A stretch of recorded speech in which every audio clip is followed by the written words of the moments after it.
Hello again, everyone. I'm Mike Gastineau, and welcome to another edition of Iconic Sonics. We've got a terrific show planned for you today, and Iconic Sonics is brought to you by Rise Above, our title partner this season. We love working with them. Epic Seats, trusted local business for tickets to the events you love in Seattle. Swinomish Casino and Lodge, located just outside Anacortes, and Dick's Drive-In, 8 great Puget Sound locations. Chris Daniels is with us, our Iconic Sonics reporter, correspondent, bon vivant. Welcome again, sir. Good to see you. We've got a great show today with a guy you know pretty well, and you met David Aldridge under very interesting and unique circumstances. Yeah, I think it's the press conference everybody remembers, right? From 2008 back in New York when David Stern lowered the boom. And, to this day, I remember David because it seems odd in the pre-Twitter, pre-Facebook, pre-social media world. There wasn't really a lot of reporters in the room. It was just a couple of us from Seattle, a couple of people from Oklahoma City. And then I walk in and David Aldridge, this guy that everybody knows from TV, is just cool, regal, the guy who everybody flocks to. And I've had immense respect for him over the years. And it's interesting when you cover something like that, you know what's happening when you go in, and yet it still can be, can somewhat take your breath away a little bit, like, wow, this is actually going to happen. The Sonics are going to leave. It had to be a pretty surreal day for you. Well, in a made-for-TV event, I think, we had no idea what we were walking into, that we have all these cameras and lights, and David was doing live shots in the middle of his ballroom in the basement of a hotel. And I think that's when we knew, this is the end game, at least for the Sonics at that point. Iconic Sonics up next with legendary Washington, D.C. based NBA reporter David Aldridge. But Chris, I wanted you to kind of start with this because I remember in 2008 watching the press conference. I was back in Seattle watching it on TV and kind of not believing everything I was seeing, even though I knew what to expect and knew what was going to happen. But that's where you and David first met, right? Yeah, I think that's the first time I had a chance to walk up to David and say, hey, David, Chris from Seattle, and big fan of your work. And for us coming from Seattle, we were standing on a street corner. I don't think people realize how unglamorous it is to go to one of those NBA Board of Governors meetings, but to walk into the basement of the St. Regis Hotel there in New York City. And there is David Aldridge, who I think people have been familiar with through your TV work over the years. And we got our Seattle questions in, and there were the Oklahoma City questions, but when you're in a big room like that, it's a made-for-TV event. I don't think we were used to that, but what's your perspective in a big press conference where there's a major decision being made? Yeah, well, yeah. I mean, if you've covered collective bargaining agreements or lockouts, and I've covered 3 of them, so you're kind of used to that atmosphere of guerrilla TV. Like you're just kind of trying to find a spot with any type of background that you can shoot on, right? And everybody huddled together in a small cramped space waiting for, it was David Stern back then, or whether it's Adam Silver today, to kind of get your questions in. Everybody's got their own questions because of where they're from or what network they work with or whatever. So you get used to it. It doesn't make it easy, but you do get used to it. And that was certainly a very emotional press conference, and the subsequent ones in 2013 when it looked like the Kings were coming to Seattle, and there were a lot of meetings about that too, and that we were all at, and then it wound up not going that way, and they stayed in Sacramento. So it's part of covering a sports league. You're going to have those off the court things that are very important to the fan bases of the cities that are involved in it. And I certainly tried to keep that in mind, that whether it was Seattle or Oklahoma City or Sacramento, all of those cities had fans that wanted the team. And I had to be, you want to be fair about that, but understand that the loss of the Sonics was especially wrenching because they didn't really lose the team for any reason having to do with the team or attendance or the city or anything like that. They lost it because they wouldn't build them a building. And that's a tough reason to lose a team. David, when you look back on that, we've covered so many things. We've talked about it so much because it's been so long ago. The thing I remember thinking, by the time the press conference that you guys refer to, we all knew what was coming. We knew the Sonics were leaving. We couldn't believe it. Everybody had a different idea on who to blame and all that. But one thing I remember thinking is they're going to be back. I mean, not in a year or two, but it's going to be like the Cleveland Browns, 3 years, 5 years. They'll find a way to get a team back up. Everybody will calm down. That's the thing that stuns me the most. And I'm wondering your reaction to the idea that here we are 15 years later, 14 years later. Not only are they not back, we've got some optimism, but there's nothing concrete on the horizon right now. There's no reason to feel like, oh, next summer they're going to announce or whatever. We hope, but how the fact that they left is one thing. The fact that they haven't been able to figure a way to get a team back here, does that surprise you after all these years? Well, it does. I guess I thought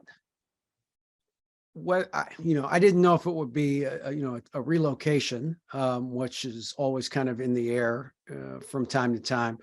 But that really has dried up.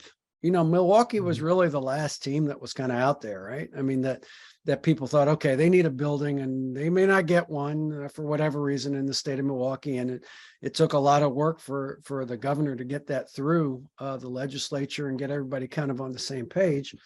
But since then, and that was 8 years ago, there really hasn't been anybody that you even has a hint of relocating, because most everybody's got a new arena, or they're happy in their existing arena, or they refurbished it. Some teams have done that. And so I guess I thought expansion would happen sooner than it's happened. But the reality is that the owners don't want to split the pie. I mean, I think that's very obvious to anybody that's paying attention. Now, at some point, I think they will. I don't think it will be another 15 years before they expand. I don't know if it'll be the next 2 or 3 years, but I don't think we'll be having this conversation in 2037, God willing. And there's still not being a team in Seattle. I think there will be a team in Seattle before then. I hope so. I can't see myself still doing these same shows again and Right. again. When are they coming back? Right. It is interesting because so many places did get buildings built. And I guess that it comes down to relocation versus the idea of splitting the pie. But what I've, the rumors I've heard, and they're just rumors, you're closer to it. Chris, you're certainly closer, but I've heard the expansion fees are going to be so high and that there are enough owners that want in, both in Seattle and in Las Vegas and potentially Mexico City. I don't think they'd add 3 teams, but if they wanted to add 2, that the expansion fees would be so high that it would make the owners more palatable to that. Sure. But it's hard. I mean, you talk with these guys occasionally. It's kind of hard to tell billionaires what to do and how to handle their money, right? It is, but there's a couple of things that are, that lean toward me thinking at some point soon they're going to have to think rather seriously about expansion again.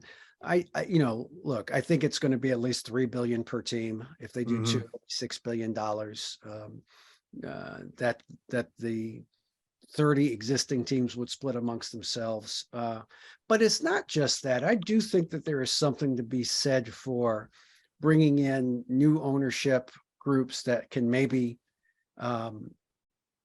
raise additional revenues in different ways. And I don't have any intel on that, but I do think we've come a long way from the mom and pop days of the NBA. These are now multi-billion-dollar corporations. And I think at some point the NBA is already kind of greasing the skids for that. We just saw this story this week, and I think it was Front Office Sports, that they've opened, an office in, I think it's Abu Dhabi or someplace like that. I'm not sure exactly when, but and they're making it much easier for kind of, governments now to be involved in the financing of teams and things like that. So they understand this is a global thing now, and with global money, you have the opportunity maybe to do different things than you could by just buying an NBA team 10 or 15 years ago.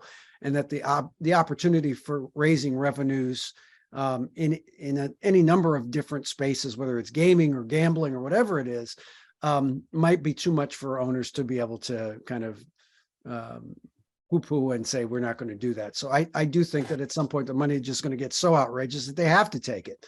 And I think it'll be 2. I don't think it'll be more than 2. I mean, I've been told by several people that it doesn't necessarily have to be 2. It could be just 1, but it would obviously be easier if it were 2. So we'll see. How do you think the collective bargaining agreement talks and the media rights talks factor into all this? You know, they're spread out a year. I just saw this week there's going to be a delay in that opt out, and they're pushing that back. There's a lot of dates, a calendar here over the next couple of years. How do you think that all plays into expansion? Yeah, I mean, I don't think there's no way they're going to, expand before they do the new TV deal. I mean, that's just financially irresponsible on their part. They're going to lock in for themselves, a new TV rights deal that they don't have to split with the new 2 teams, or they can give them a lot less money. They'll give them a lot less money. So I've never thought that they would, even talk about expansion seriously until after the next TV deal, which, I know a couple of outlets have said could be, 75 billion in the next rights deal that would include all manner of streaming options and different types of things that are in there now. And so certainly I think that happens first. But I don't think that's going to take very long. I mean, the existing deal expires in 24. I think they will have a new deal well before 2024. That if their MO is any indication, their previous MO is any indication. So I would anticipate maybe late next year, well before the end of the 24 season, they will announce a new TV rights deal. And after that, I think the next thing on the agenda would be, okay, we've got the TV rights deal locked in. I'm sure they will get through collective bargaining at some point in the next 18 months, let's say. And then I'm looking at 24, 25 for them to say, okay, how serious are we all about adding 2 more teams to this thing? I want to get your thoughts, David, on a conversation we were able to have with Mark Cuban, our Brett Goldberg from the Iconic Sonics team. Talk to the Dallas Mavericks owner. You think about media rights, digital. You think about owners who are leading the way as the NBA. Right. He's certainly right at the top of that list. And Brett talked to him recently about some of the things we just discussed, about the potential return to Seattle of the NBA and the way that might come about. What are the pros and cons as the NBA owners and the commissioner and otherwise think about NBA expansion now? What are the pros and cons of NBA expansion? It's just math. It really, really is. I think what people don't understand is when you expand and add a new team, instead of a share of all the revenues being 1/30th, it becomes 1/31st. So effectively, you're losing 3% of your share of revenues.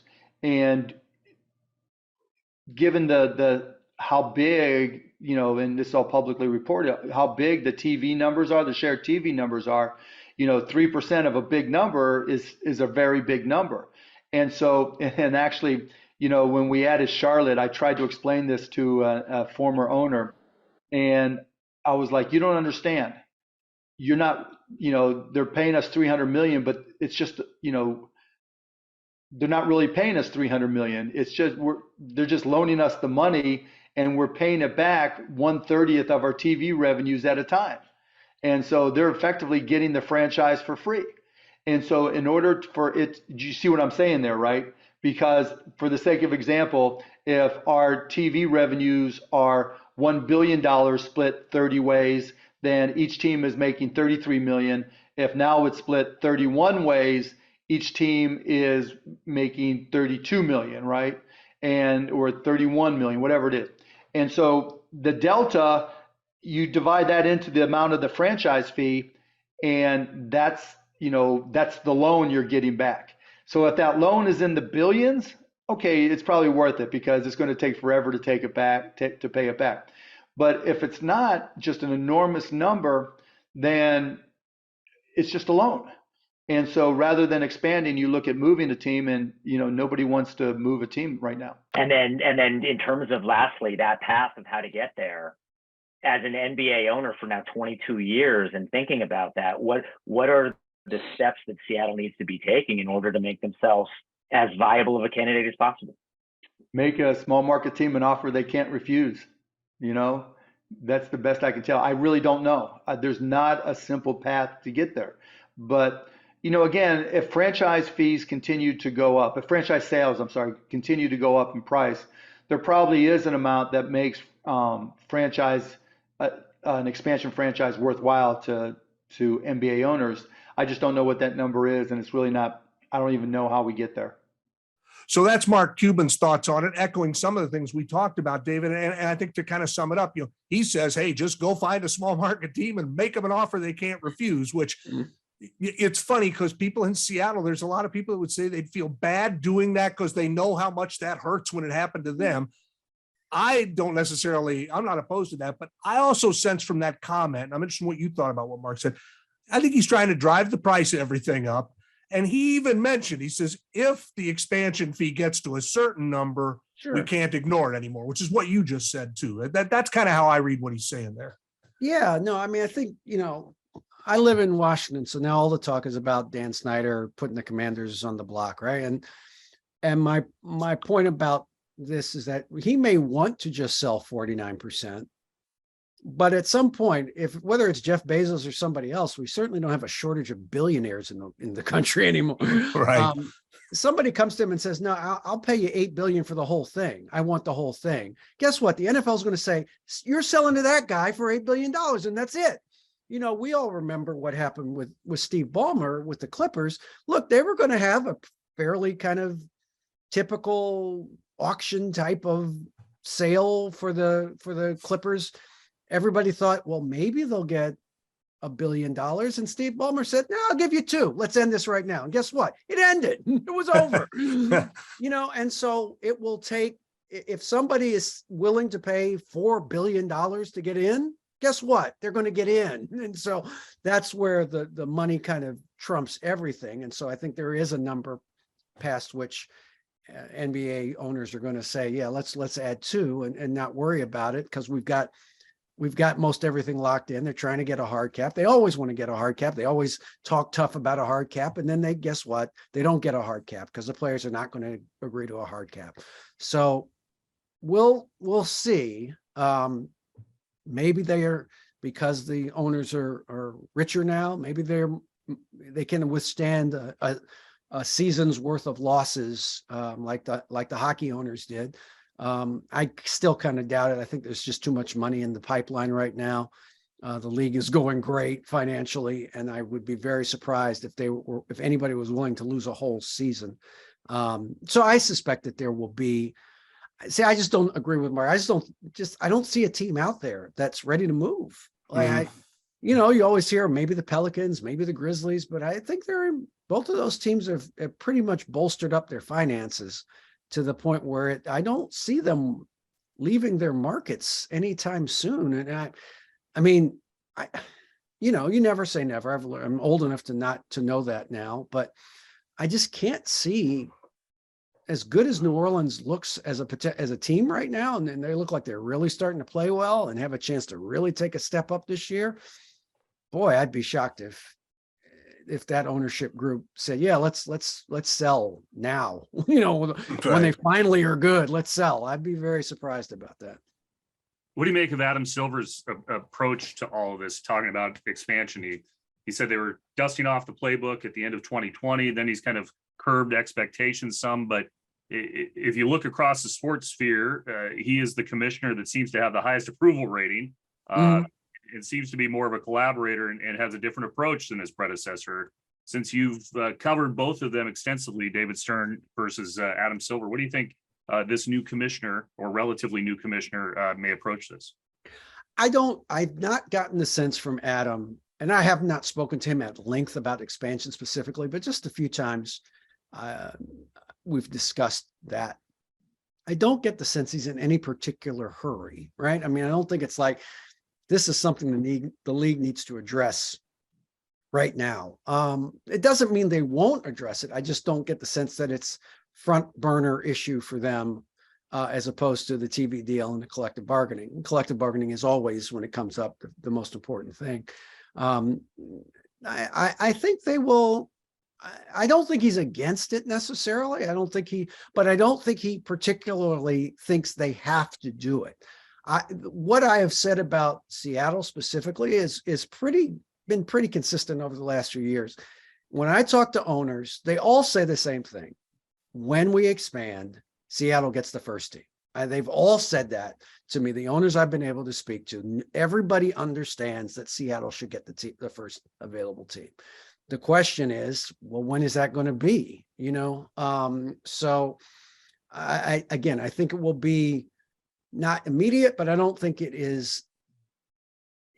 I don't think it's so far off into the future that it doesn't have any meaning. I do think it will be sooner rather than later, because I do think that owners understand.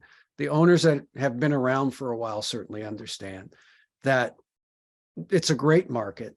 I certainly think what the Kraken has done, and you guys know this, those are all NBA guys. Everybody that's in that group, in that Right. Oakville group, those are all NBA guys. And that's not coincidental, right? That's, so in terms of vetting and all that sort of thing, those guys have already been vetted.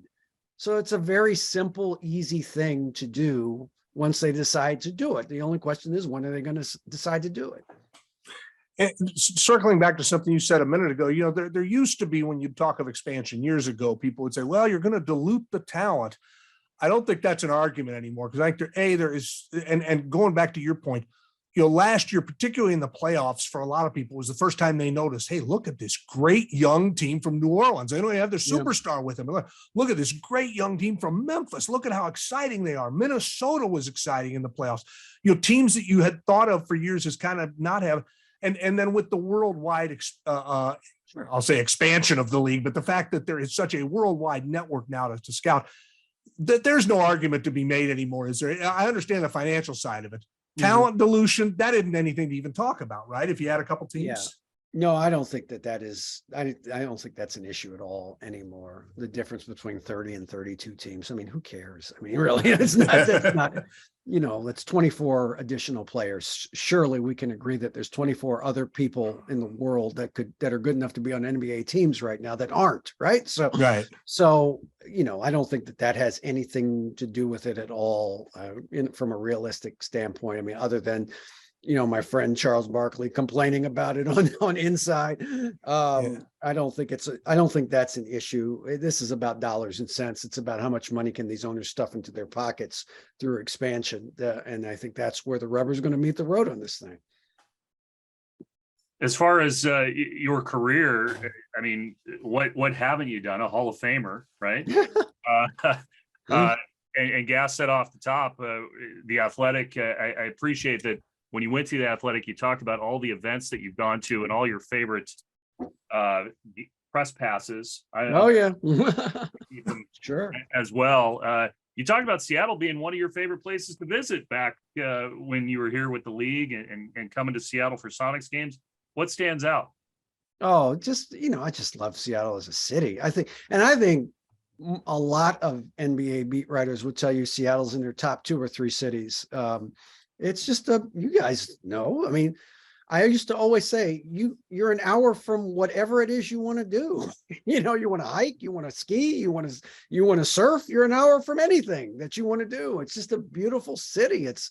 The weather's gorgeous. It's not gorgeous all the time, but when it's nice, it's really nice.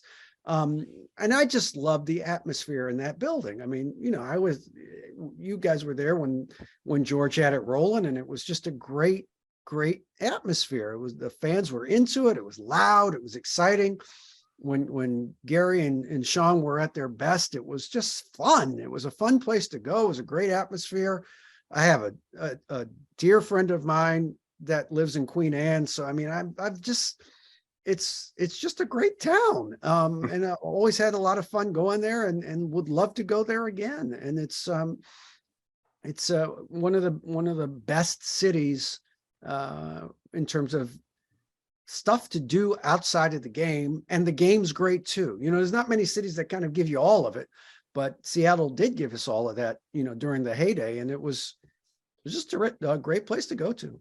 You're spot on with that. And it's still, gosh, I think back to the NBA finals in '96, and with all the stuff there is to do in Seattle, How does Peter Vesey end up getting in a fight at a Toys R Us in Linwood? How does, with mountains to climb, rivers to fish, all this other stuff, and he ends up in a fight at a Toys R Us? How did that happen, David? Explain that one to me. I would not begin to explain anything that Peter does. So. Iconic Sonics continues. We're brought to you in part by Simply Seattle. David mentioned a few minutes ago, Sean and Gary. I don't know how well that shows up behind my shoulder there, but that's Sean and Gary standing at midcourt at Key Arena years ago on that sweatshirt back there. So simplyseattle.com for all your Sonics gear needs, and Edgewater, the legendary Edgewater Hotel, the official hotel of Sonics fans everywhere. David, this is more of a touchy-feely thing. We talk about it's the money and it's the dollars and that's what's going to lead to the expansion. But it's interesting too that, you know, Sean and Gary and George to a certain extent have said, hey, I'm not going to Oklahoma City to be honored. And without drawing a line in the sand or being jerks about it, they just said, look, I didn't play there. I know that's where the team is. And I think people up here, there was going to be a love for Gary and Sean anyway. But the fact that those two and Detlef and a lot of other guys have stood tall and said, no, we want the team to come back. I know that's not huge on the agenda of owners, but for media people, I would think it is kind of like, hey, to tell the complete story of this league, you've got to get this franchise back. How big a deal is that in the big scheme of things?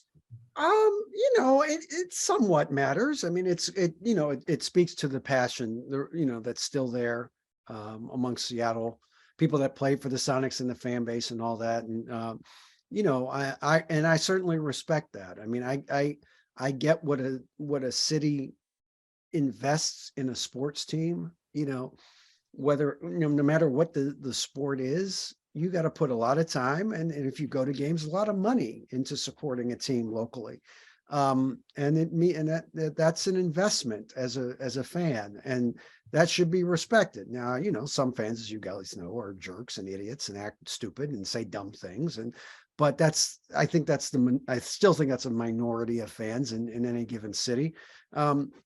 So I definitely respect those guys having and maintaining those strong feelings for the city. Because again, it's not like the city just stopped caring about the team, and that's why they left. They left for very uniquely bad reasons. And I think I never got to talk to David about it after he retired, but I think if I had been able to corner him and say, okay, if you had it to do over again, what would you do? I'm guessing he would have been a little bit more magnanimous than he was.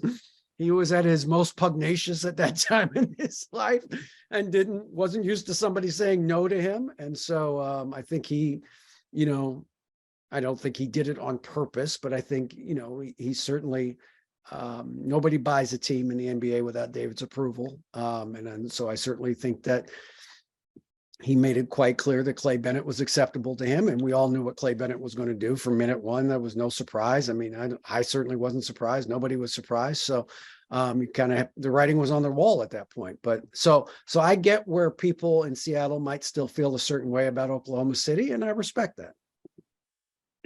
What's your perspective? I'd be interested in hearing just what has happened since the Sonics left. There's been this organic growth of the Seattle basketball scene. Jamal Crawford has really got to going during the summer. Paolo was the number one overall pick. That you could have an entire team made up of Seattle guys. I mean, yeah.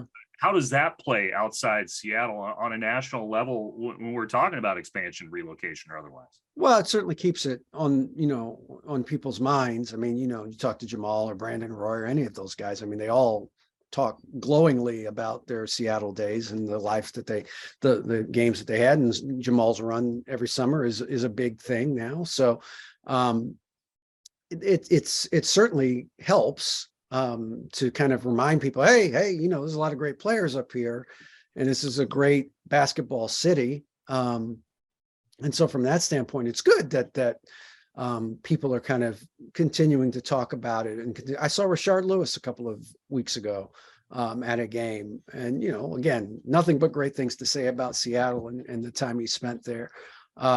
So there are still people. It's a dwindling number, as you guys know, but there are still people that played there, remember what it was like to be there, and have fond memories there. and it keeps it front of mind. But again, I think that regardless, that would not matter if the owners did not feel the way that they do. And I really believe this, unless there's been a dramatic change. And I know Vegas is going to throw a lot of money at it, and they are in a much different position now than they were 15 years ago. I mean, they have the Raiders there. They have a hockey team there now. It's a different market. They have people just falling over themselves, spending $2-3 billion to build a new stadium for an expansion team.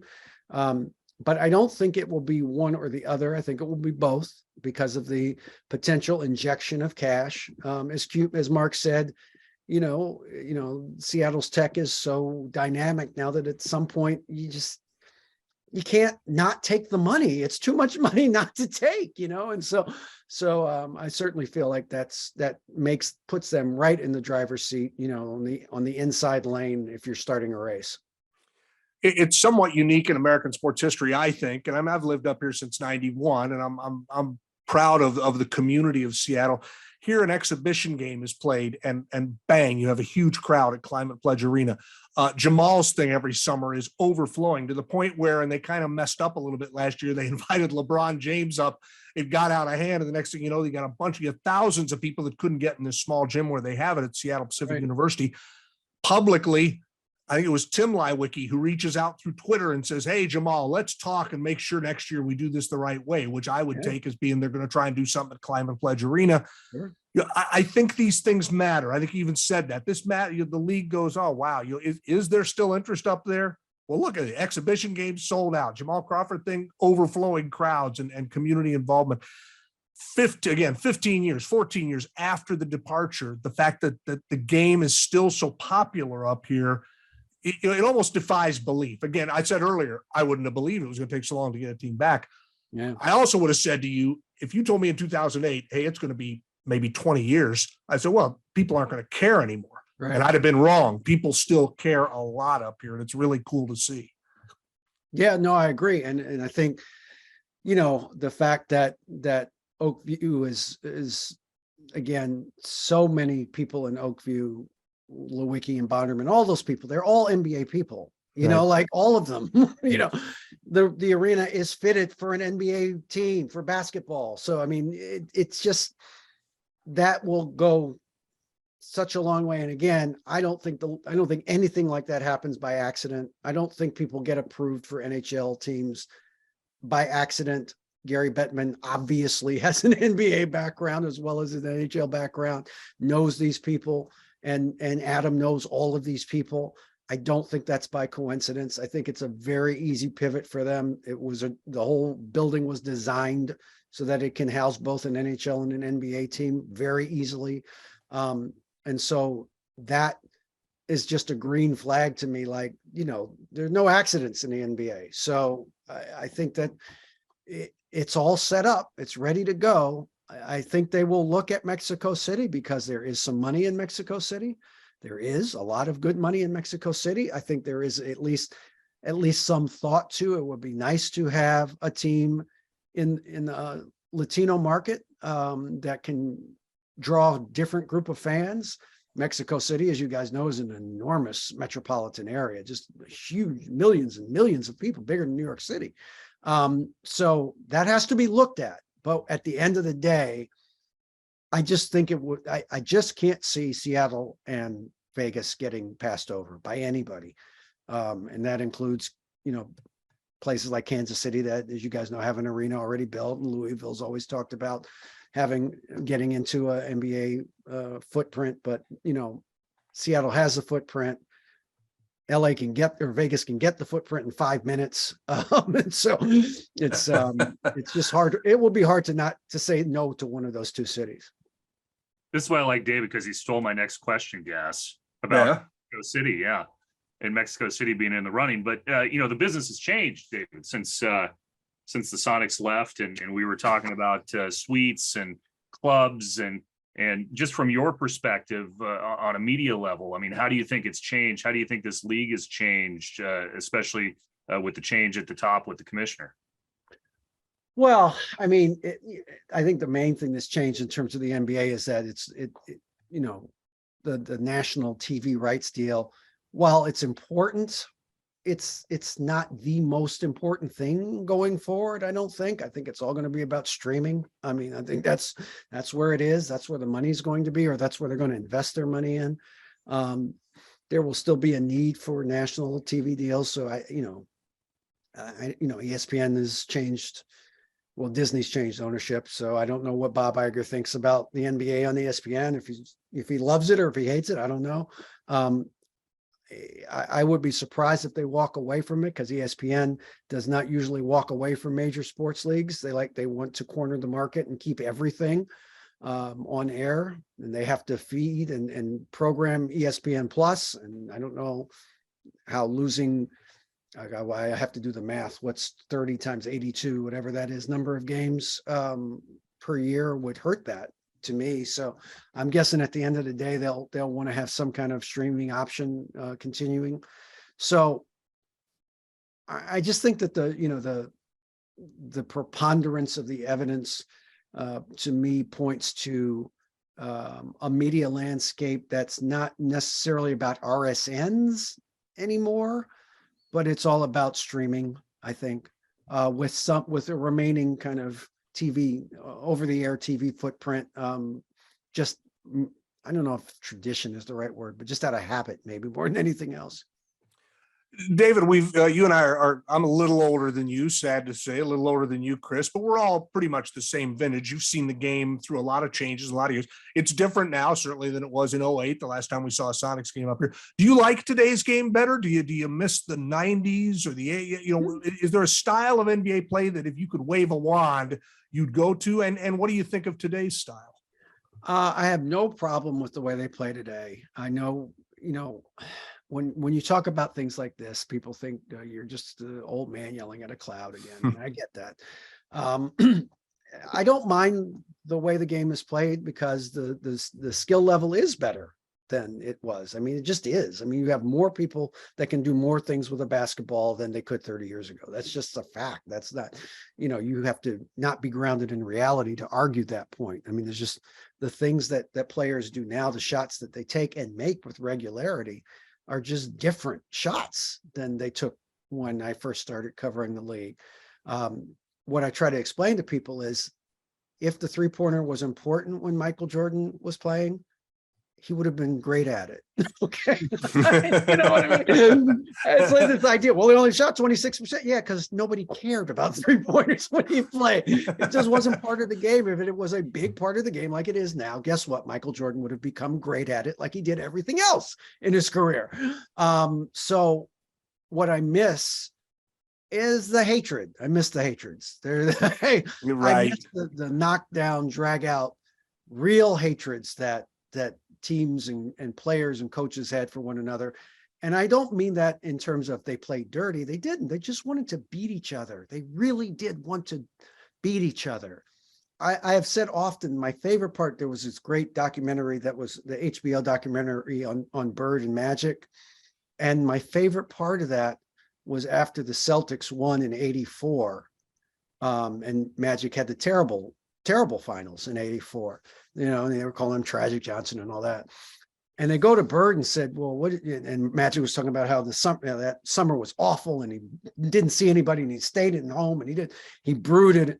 And they asked Bird, well, what did you think about that? And he went, oh, I loved it. It was great. I hope he felt terrible about it because he played so bad. And I love that. That's what I miss about the NBA. I like that. I like the fact that Isaiah and Jordan hate each other. Still, I think that's great. Yeah. Because it's grounded in, I want to be the best at this, and you're in my way, and I respect that. And then the teams, it was different then because there wasn't free agency and you couldn't go. There just wasn't, they didn't do a lot of trades back then. Did some, but not a lot. And so teams tended to stay together for 4 or 5 or 6 years. And so you built up that hatred if you played the same team in the playoffs 4 or 5 years in a row. And I like that. I miss that. I miss Jeff Van Gundy and Phil Jackson sniping at each other. Right. I just missed that part of the game, the physicality of it, all of it, because it was real. it was real. Like they weren't making it up. They really didn't like each other. And I think that's okay. It's okay if you don't like each other, I think it's fine that the guys it's probably healthier for their mental state that they don't have that kind of, darkness that they had back then. But I just think that was such a great part of the game back then. And I missed that part of it. But the actual on-court product, it's fine. It's not, I wish they didn't shoot quite as many threes as they do. I think there's a turning of it somewhat to understand that, hey, maybe the elbow jumper is not so bad. If you're really good at shooting it, why not shoot it? Right. I hope that continues to develop. But if it were me, I'd like to have a few fewer threes and a little bit more post play, because yes, everybody can get better at shooting, but that doesn't mean that that's what they do best. If Shaq came into the league right now, would we really say, yeah, Shaq's great. He shoots 75% at the rim, but what he really needs to do is expand his game. Go outside. You know what I mean? So I just want there to be a place for Steph Curry and Shaq. You know what I mean? Like there should be a place for both of them in the game. Right. Speaking of greatness and post players and Seattle basketball, I think Bill Russell lived in our area for a long time, a former Sonics coach, a legend. Did you have much relationship with Bill? Any great memory with Bill? Honestly, no. I met him a few times. I interviewed him once in 96 when it was the 50th. They made him and Wilt Chamberlain available for a joint interview. And it's one of their greatest interviews, not because of my questions, which were ridiculous, but because I got to sit down with Bill Russell and Wilt Chamberlain and talk about basketball. It was phenomenal. But I'll tell you what, Kenny Smith tells me these great stories about Bill. Kenny, we had him in Sacramento. And when Kenny was a rookie, and he tells this great story about they were on a bus. He wanted to be a sponge. I want to learn from Bill Russell. And he says, Bill would get on the bus and ask him about, well, what should we do to do that? How can we get better at this play or this set or whatever? And Bill would basically just say, well, we're not going to get any better until we get rid of this team because that guy can't play, and that guy can't play, and that guy can't play. It was great. It was great, but I would listen when Bill talked at the various events that we saw him at. He was one of the people I could not have a conversation with because I was too in awe of him and understood what he meant to the game and his place in it and what he meant for civil rights and being an athlete who spoke up when it was not convenient at all for an athlete to speak up. And so I revered him in that sense. And so I kind of would look at him from afar because I couldn't be professional around him. And I hate that, but it was the truth. It was just hard for me to I'm just talking about Russell now and then asking him questions. That just didn't seem possible to me. So. David, we had Sam Perkins on the show a few weeks ago, and he told a story about the first 3 or 4 times he met Bill. Bill called him Purvis. And Sam's friends would say, you got to tell him who you are. He goes, he's Bill Russell. I'm not going to correct him. He thinks I'm Purvis. And I'll just be Purvis. Eventually Bill says, I owe you an apology. I know who you are. You're Sam Perkins. I've been calling you Purvis. But so it wasn't just you. Sam Perkins was scared to correct Bill Russell on his name. He and you put it interestingly, not convenient for Black athletes to speak out in the 60s is putting it mildly. And right. You've got a feel for he just a legend. I didn't know him all that well. I had dinner with him once. Same thing, just a presence about him and a gentleman. Yeah. Okay, real NBA talk now. Who was, if we're going to agree, and I guess we could argue, but I guess we'd probably all agree the Bulls were the best team in the 90s. I guess we got to give them that. Who's the second best NBA team in the 90s? And there, and I'm obviously the Sonics, but there's a few arguments being made for other teams. In your mind, and you were front row for a lot of those games. Right. Who was the second best team in the 90s? Wow. That's a good question. I guess technically you can't include the Pistons because theirs were right. They were kind of done by then. 89 and 90. They were right at the beginning. I mean, look, Houston certainly can make a case, right? They won 2 Right. back to back. Now without Jordan there, I get it for most, or at least for most of that. I don't know. I mean, the Knicks were awfully good. Now they didn't win. They didn't win a championship. And I know people decry rings culture, but again, what are we doing this for if we don't want to find out who the best team is? I mean, Right. I Right. understand why we're doing this then. I don't get this whole notion. Well, it's not important. Rings aren't important. Well, then why do we have playoffs if they're not important? Why don't we just stop at the end of the regular season and just shake everybody's hand and say, see you in the fall? No, we have playoffs to find out who the best team was that year. That's Right. the whole point of this, and so they didn't get it done. I guess I would say Houston. I think I would have to say Houston because they did win back-to-back titles and were there pretty much every year for most of that run. The Jazz did get to 2 finals, but they lost them both. So I would probably say Houston. And just to follow up, I think it's one of the things about the Bulls that I've grown to admire even more is that there were a lot of pretty good Davids out there swinging at Goliath. I mean, you didn't mention the Pacers. They were a real good team most of that decade. The Knicks, Sonics certainly were a great team. Sonics, The Jazz, and Really good all team. comers, the Blazers at the start of the Yes. decade, all comers. The Bulls Yeah. just said, we'll get you. And Look, they did. this is the only argument. Well, not the only argument, but when people, as they inevitably do, ask you about Jordan or LeBron or whomever or Kobe or whoever it is, Jordan didn't need a game 7. Isn't that amazing? Never played in a game 7 in the finals because he didn't need one. But you tell me who's better than that. I mean, he's 6-6 and never had to play in a game 7 in any of those series. So who has a better record than that besides Bill Russell and Sam Jones? So and even they had to play in game 7s. In a not diluted, but in a much smaller NBA, they had to play in game 7s in the finals. He never did. So you tell me. I mean, you make the argument. I'll listen, but I won't. Well, and then I even throw in Steve Kerr on those Bulls teams, played for the Spurs too, and now is great in the Warriors. I mean, that guy's running out of fingers. Yeah, what Steve's got like 9 now, I think. If you had he had 5 as a player, I think, because he won 3 with it's 2 or 3 with San Antonio, and he's won 4 more, so it's 8 or 9, something like that. Yeah, no, Steve has been a big part of winning teams for a very long time now. I think the thing I took from The Last Dance, which I really, really thought was great, I thought captured that era of the NBA, how irritated Michael is years later that they dared to break up that team. And I thought to myself, well, you know what? If they'd brought you back and you had won a 7th, you'd be irritated that they didn't win an 8. Right. If they, again, that's what fired his rockets was all Yeah. that. One more then. What's more impressive? Jordan never needing a game 7 or Russell never losing a game, not only a game 7, never lost a deciding game in a playoff. It's amazing what these guys do. I look, I think I never saw Bill Russell play live. I was 4 years old when he retired as a player. I never saw him play live, but I talked to the people that did see him, and they all said the same thing. Is the single greatest presence in the history of the league. Like he just did stuff that nobody else could do and led in ways that nobody else had been able to. And again, I get it.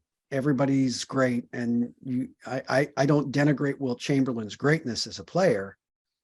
He was great as a player. He might have been the single most unstoppable force in the history of the game. His numbers aren't real. They seem cartoonish when you look at his averages.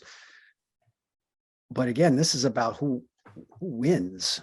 We're trying to find out who wins at the end of the day. And Bill Russell played 13 seasons and he won 11 championships. Like, I don't care how small the league was. Small for Wilt, it was small for the other teams that were in the league at the time. Right.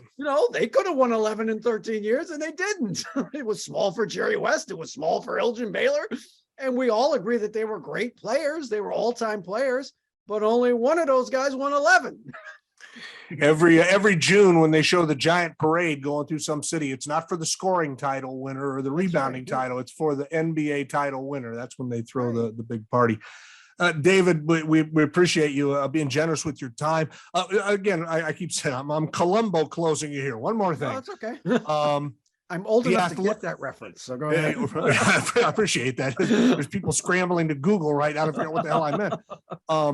The Athletic, it's a remarkable story. I think I don't know all the insides in terms of how healthy they are financially, but I assume they're doing okay. I love that at a day and age when so much media was drying up, somebody threw a line in the water and said, let's make this work. So congratulations to everybody involved, including you. You're the editor in DC. Just a thought on that great, nationwide and internationally known website for American sports. Yeah, I tell you, the best compliment I can give our site is that in any given day, there are 20 stories I want to read. I can't read them all. I don't have time to read them all. Right. And so it's just, that's how deep the roster is. I mean, every day somebody's writing something that's just phenomenal. Our son's writer wrote this great piece with Chris Paul the other day and just asked him, do you know who your top 10 assist guys are in terms of top 10 guys that you've given assists to in your career? Do you know who they are? And Chris Paul rattled off like 9 of them, 9 of the 10. And he only missed one guy, I think. And that was just, it was just a really smart idea. Like wouldn't have thought of that. It was just, that's a good idea, and every day I read something, I go, wow, that was a really good idea that somebody came up with. And whether it's the NBA or football or hockey or baseball or whatever it is, almost every day there's a story on our site that I go, wow, that was really well thought out. That was really smart. And I think for people that like reading about sports and maybe like learning a little bit about sports, I just think it's necessary, and you can a la carte it to your heart's content. If you just like the Rams and the Yankees, you can get all the content you want. You know what I mean? And so it goes across cities, it goes across pro or amateur, it goes across men and women, whatever you like. We got somebody that writes about it. So, and writes really well about it. So I think it's well worth, I don't know, what is it, $6 a month? I mean, Yeah. what are you talking about? 2 lattes? Come on. You know what I mean? 2 lattes a month. You can get the best sports in the world. Well, it's great to catch up with you. You gotta, since we don't have Adam Silver's phone number, and I'm assuming you do, call him and tell him the salmon isn't going to eat itself out here. We need guys coming back through town. And we got a lot of salmon sitting here. We need to get you guys fed. So I would say, when the TV deal gets done, the clock starts for real. That's I would great. say that. Great. David, thanks so much for your time. We appreciate it. Thank you, guys. I appreciate it. You can have me on anytime. I enjoy talking about Seattle with you. Chris, great to see you. I'm Mike Gastineau. It's Iconic Sonics and our guest, David Aldridge. We thank him from The Athletic. And thank you. You can get more information on our program at iconicsonics.com.